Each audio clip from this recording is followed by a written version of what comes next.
intitulé L'Éternel Dieu est merveilleux. Nous sommes encore sur la première définition du mot merveilleux. Cela veut dire que c'est ce qui étonne par son caractère inexplicable. Par là, nous comprenons que Dieu fait des choses qui dépassent l'entendement humain. S'il y a une différence entre le créateur et la créature, c'est dans ce que Dieu peut faire qui dépasse l'entendement des hommes. C'est cela qui lui donne d'être toujours Dieu et que nous soyons ses créatures. Si nous connaissons tout de Dieu, il sera plus Dieu. Il doit avoir un abîme. Il doit avoir un écart en ce qui concerne sa personne et aussi ses œuvres dans notre relation avec lui. Et c'est celui qui donne d'être Dieu. Et c'est ainsi qu'il sera toujours honoré, élevé et glorifié pour qu'il soit toujours au-dessus de tout. Est-ce qu'on peut acclamer le Seigneur? Nous avons vu beaucoup d'exemples déjà de l'Ancien Testament. Et nous continuons encore ce matin. Quelles sont les œuvres que Dieu a accomplies? Les choses que Dieu a faites qui dépassent donc l'entendement humain. Des choses que lui seul peut faire. Dans le psaume 136, le psalmiste nous rappelle en disant: louez l'Éternel car il est bon, car sa miséricorde durera toujours. Celui qui seul fait des grands prodiges, car sa miséricorde durera toujours. Alors, si dans notre vie nous voulons voir des miracles et signes de prodiges, nous devons croire qu'à une certaine dimension donnée, il n'y a que Dieu qui doit rester pour intervenir. On peut avoir beaucoup d'argent, on peut avoir tout ce qu'il faut dans ce monde, mais il y a des cas, il y a des situations qui arriveront pour lesquelles nous devons chercher Dieu. Chers frères et sœurs, prenons encore un autre exemple ce matin, toujours dans le livre d'Exode. Dernièrement, nous avons vu avec le chapitre 14 comment est-ce que Dieu a ouvert à séparer la mer et a fait passer Israël depuis que le monde existe. C'est seulement ce jour-là que la mer s'est séparée. C'est un prodige. Est-ce qu'on peut acclamer le Seigneur? Nous voyons encore dans l'histoire d'Israël un autre moment dans sa vie. Toujours dans Exode, maintenant cette fois-ci nous sommes dans Exode chapitre 15. À partir du verset 22, il est écrit: Moïse fit partir Israël de la mer Rouge. Ils prirent la direction du désert de Chour. Et après 3 journées de marche dans le désert, ils ne trouvèrent point d'eau. Ils arrivèrent à Mara, mais ils ne purent pas boire l'eau de Mara parce qu'elle était amère. C'est pourquoi ce lieu fut appelé Mara. Le peuple murmura contre Moïse en disant: que boirons-nous? Moïse cria à l'Éternel, et l'Éternel lui indiqua un bois qu'il jeta dans l'eau, et l'eau devint douce. Est-ce qu'on peut acclamer le Seigneur? La Bible déclare: ce fut là que l'Éternel donna au peuple des lois et des ordonnances, et ce fut là qu'il le mit à l'épreuve. Israël vient de traverser la mer. Mais après la traversée de la mer, une autre étape commence. Dans la vie, il y a un ensemble des étapes que nous devons passer. De la même manière que nous étions nés un jour, nous avons commencé à grandir, à croître jusqu'à cet âge. On termes d'événements de notre vie, il y a aussi des étapes. La délivrance était là de la mer. La délivrance de la servitude de l'Égypte. Mais puisque nous sommes encore sur la terre, une autre étape commence. Voilà pourquoi Paul veut dire, je sais vivre dans l'abondance, je sais aussi vivre dans la disette. Ce qui est important pour notre vie, c'est de savoir que dans n'importe quelle étape où tu te trouves, tu ne dois compter qu'en l'éternel Dieu. Tu dois mettre ta foi en Dieu. Chers frères et sœurs, assurément toi aussi tu es dans une étape de vie. Ils ont traversé la mer. Si vous lisez les Écritures, lorsqu'ils étaient sur l'autre rive de la mer, la Bible déclare que le peuple d'Israël crurent en l'éternel Dieu et en ce serviteur Moïse. Lorsqu'ils ont vu comment que les Égyptiens étaient en train de surnager l'eau, ils ont dit non, Dieu est Dieu. Moïse aussi, en tout cas, c'est un vrai serviteur de Dieu. Nous aussi, nous sommes déjà arrivés à cette étape-là, où le pasteur a prié pour toi. En tout cas, tu as dit que le pasteur il est fort. C'est une des étapes. Et ils n'ont pas clamé le Seigneur. Mais après qu'ils aient quitté donc cette étape de la mer, c'est l'image aussi de la vie que tu menais avant. Maintenant que tu es en train de venir à l'église, mais avant peut-être c'était une étape du monde. Avant peut-être que tu ne croyais pas comme aujourd'hui. Cette étape-là est passée. Et ensuite la Bible déclare, ils entamèrent l'étape du désert. Lorsque nous quittons le monde, lorsque nous abandonnons toutes choses que nous faisons de notre comportement, notre mauvaise conduite ancienne, il y a maintenant la vie des épreuves. Tu dois comprendre, mon frère et ma soeur, lorsqu'on marche avec Dieu, il faut qu'il y ait des épreuves. Les épreuves sont des tests que Dieu permet dans ta vie. Parce que Dieu veut t'enseigner. Il veut te montrer comment ce que tu es en train de grandir. Il veut emmener ton cœur à comprendre comment ce que Dieu travaille avec toi. Dans les épreuves, Dieu aussi veut te rassurer que tu es un véritable enfant de Dieu. Il veut te montrer que réellement tu as passé de telle étape à telle autre étape. L'épreuve aussi, c'est une école de formation. Pour apprendre à prier intensément, il faut avoir rencontré les nations étrangères. C'est dans la situation de la maladie, c'est la situation des mauvais rêves, c'est dans les combats que tu apprendras à prier. Comment sauras-tu que Dieu peut te livrer de l'ennemi si tu ne rencontres pas les combats? L'épreuve donc c'est un moment. L'épreuve, c'est un moment où Dieu nous forme. Et il nous équipe. Voilà pourquoi, mon frère, ma soeur, quelles que soient les situations que tu traverses, j'aimerais te dire une bonne nouvelle ce matin. Dieu ne t'a pas oublié. Il ne t'a pas abandonné. Il est avec toi. Il connaît ta situation. Il connaît tes tristesses. Il connaît tes soucis. Il connaît ta détresse. Et cette détresse ne t'emportera pas. Il y a eu des gens qui ont traversé les moments de détresse, mais l'Éternel les a délivrés. Toi aussi, il va te délivrer. Quelle que soit la situation, quel que soit le problème, ne crains rien. Crois en Dieu, mets ta confiance en Dieu, et il va te sortir de cette détresse. Le psalmiste a dit, du sein de la détresse, j'ai invoqué l'Éternel. Il m'a secouru. Il m'a mis au large. Nous prions que Dieu se souvienne de toi. Dans tout ce que tu es en train de traverser, que Dieu te secoue ce matin. Que Dieu te prenne par la main. Qu'il enlève de cet état. Qu'il te secoue et qu'il te mette au large. Et moi qui suis pasteur, j'aspire toujours que Dieu me mette au large. Au large, ça veut veut dire qu'il t'a enlevé de toutes ces difficultés, ces souffrances. Il te met maintenant dans un endroit où même tes ennemis sauront que ton Dieu est le Dieu tout-puissant. Alléluia. Amen. Et c'est possible, mon frère. Il faut compter sur l'Éternel. Donc nous voyons qu'ils ont quitté la mer pour entrer dans le désert. Ils firent 3 journées de marche. Ensuite, ils trouvaient point d'eau. L'eau dans la Bible, c'est l'image de la vie. Et précisément, c'est l'image de la vie de Jésus. Vous savez que Jésus a eu une conversation avec la femme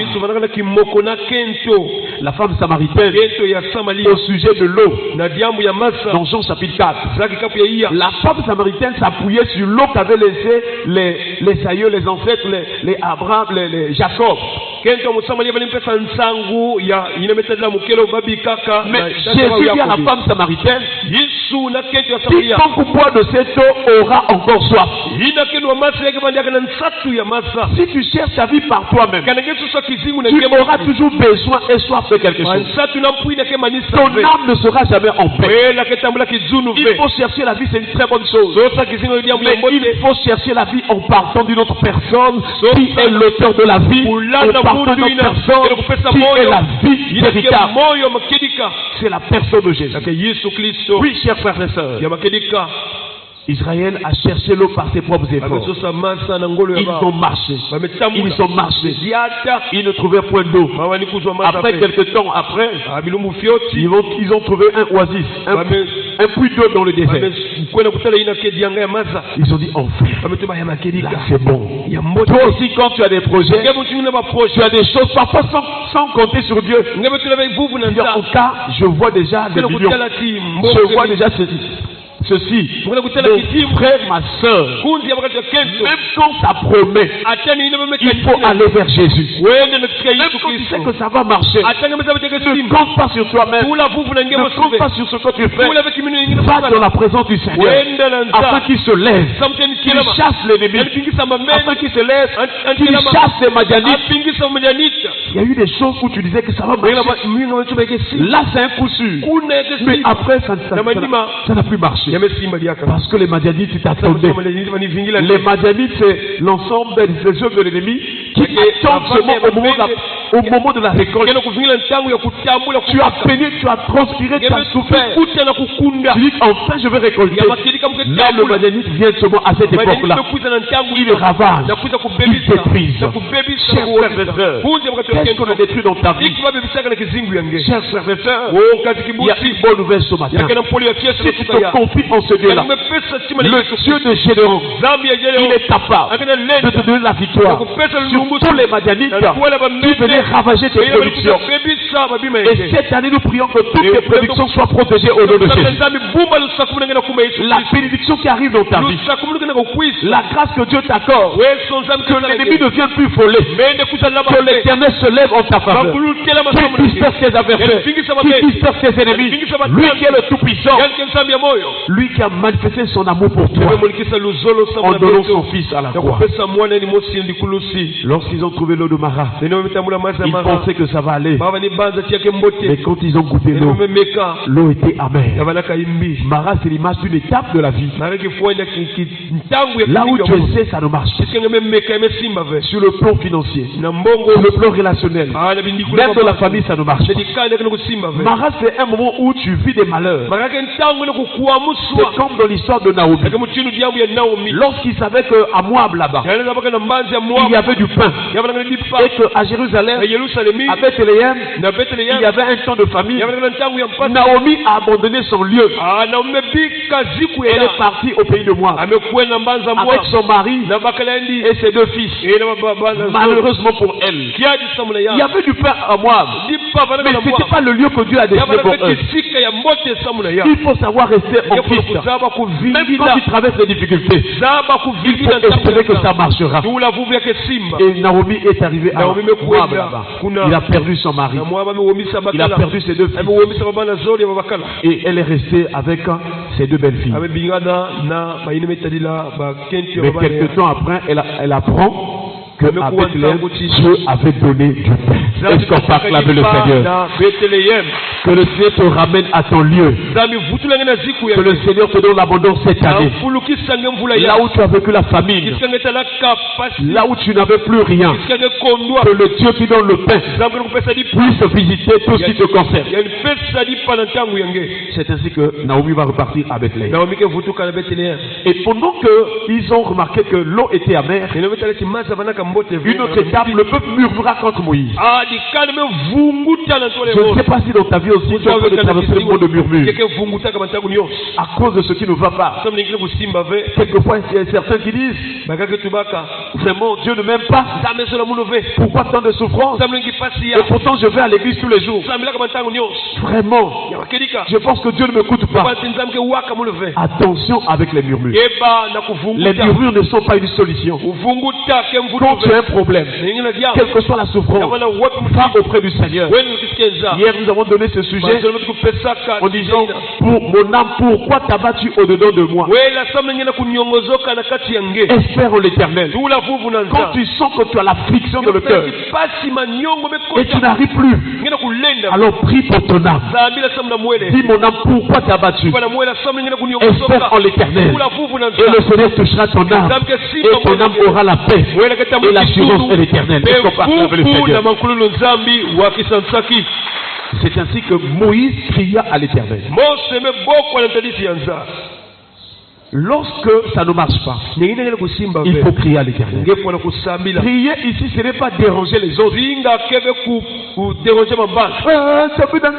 Non. Prier, ça veut dire invoquer Dieu. Appeler Dieu au secours. Même quand tu dis Seigneur, s'il te plaît, je t'invoque Seigneur pour ma situation. C'est aussi crier Dieu, envers Dieu. Invoquer Dieu, appeler Dieu au secours. Est-ce que tu crois que dans cette situation, c'est seulement Dieu qui peut te donner le secours? Ou bien tu crois que Dieu peut faire, mais tu crois aussi à un papa qui fait des gris-gris. Si tu crois encore à quelque part, ou en une autre personne, Dieu est là, mais il n'interviendra pas. Parce que s'il intervient, tu croiras que c'est un tel qui a fait. Dieu va te laisser encore, tu vas aller au pied du mur, jusqu'à ce que tu saches que là-haut il y a un seul Dieu. Ils ne sont pas à deux, il est seul. Et c'est là que lui qui peut intervenir dans ta vie. S'il te plaît mon frère, enlève la foi sur certaines pratiques que les autres sont en train de faire. Mets ta foi en Dieu seul. Et tu verras la gloire de Dieu. Tu verras le miracle. Ta vie n'est pas finie. Dieu veut faire quelque chose. Comme Israël, tu es en train de traverser les épreuves.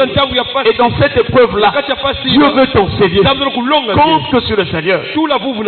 C'est ainsi que Moïse cria à l'Éternel. Et l'Éternel indiqua à Moïse un bois. Voyez, il n'y a que Dieu qui peut délivrer comme ça. Moïse a pris un morceau de bois, il a jeté dans l'eau. L'eau qui était amère est devenue une eau douce. Est-ce qu'on parle avec le Seigneur? Voilà pourquoi je t'ai dit au début que ta vie va changer. Si tu comptes sur le Seigneur, ça va changer. Mon frère, ma soeur, un morceau de bois qu'on a jeté dans l'eau, ça va changer. Il y a d'autres qui disent, tu as vu papa, toi tu disais qu'on ne peut pas vous croire aux pratiques, mais le morceau de bois là, les fétiches aussi, ils mettent aussi les bois, les tisanes. Non, c'est pas ça. Dieu est esprit, il faut comprendre son langage. Le bois là, c'est une préfiguration. Dieu voulait montrer qu'il va sauver le monde à travers une œuvre qui va se passer sur le bois du calvaire. Est-ce qu'on parle là de Seigneur? Parce que l'eau, c'est aussi l'image du monde. C'est l'image des peuples. Et donc le bois qui devait venir changer les temps et les circonstances, la vie des humains de l'humanité. C'est cette œuvre que Jésus a suivi à la croix de Golgotha. Quand Jésus était à la croix, il a crié, Eli, Eli, lama sabachthani, mon Dieu, pourquoi m'as-tu abandonné? Dieu ne pouvait pas abandonner le Fils, parce Parce qu'ils sont unis. Et on ne peut pas les séparer. Le secret que Jésus est en train de pousser, c'est pour l'humanité qui était perdue. C'est pour l'humanité qui était condamnée. Et c'est pourquoi il intercédait en notre faveur. Il priait à Dieu pour que Dieu fasse grâce à l'humanité. C'est pourquoi c'est par l'œuvre de Jésus. Lorsque tu crois que Jésus, quand il était sur la croix, il était mort pour toi. Il a pris ta place. Il avait souffert à cause de tes péchés. Quand tu crois à cette œuvre-là, il y a une substitution. Et tu verras le salut. Tu verras le salut. Chers frères et sœurs, ce matin encore, nous te prions de croire à cela. Ta vie va changer lorsque tu mettras toute ta foi en Jésus-Christ. Et un texte de Luc, Luc chapitre 23, le verset 31. Il est écrit: car si l'on fait ces choses au bois vert, qu'arrivera-t-il au bois sec? Donc c'est une réponse biblique où Jésus-Christ s'est identifié au bois. Pour montrer que l'œuvre que j'ai accomplie là sur la croix, vous aussi vous traverserez les souffrances et les douleurs et les difficultés. Mais comme Jésus passait par là, si vous croyez en moi, si vous espérez en moi, vous serez réellement sauvés. Et Jean chapitre 3, le verset 16, on dit long. Il dit: car Dieu a tant aimé le monde qu'il a donné son Fils unique, afin que quiconque croit en lui ne périsse point, mais qu'il ait la vie éternelle. Est-ce qu'on acclame le Seigneur?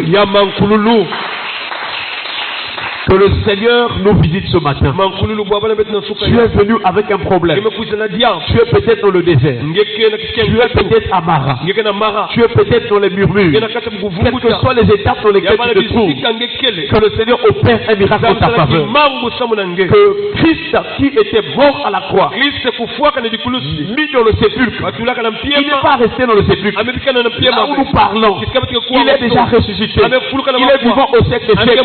Que ce Jésus qui est assis à la droite du Père te visite cette année au nom de Jésus. Qu'il visite ta maison, qu'il visite tes affaires, qu'il visite ta vie de prière, qu'il visite ta marche, qu'il visite ta santé, qu'il visite tout ce qui te concerne. Que ceux qui t'ont connu avant voient en toi un nouveau départ, un nouvel élan, et qui disent que Jésus t'a visité, que Jésus est puissant dans ta vie. Alléluia. Amen. Et sur les questions, la prière. Nous allons remercier le Seigneur.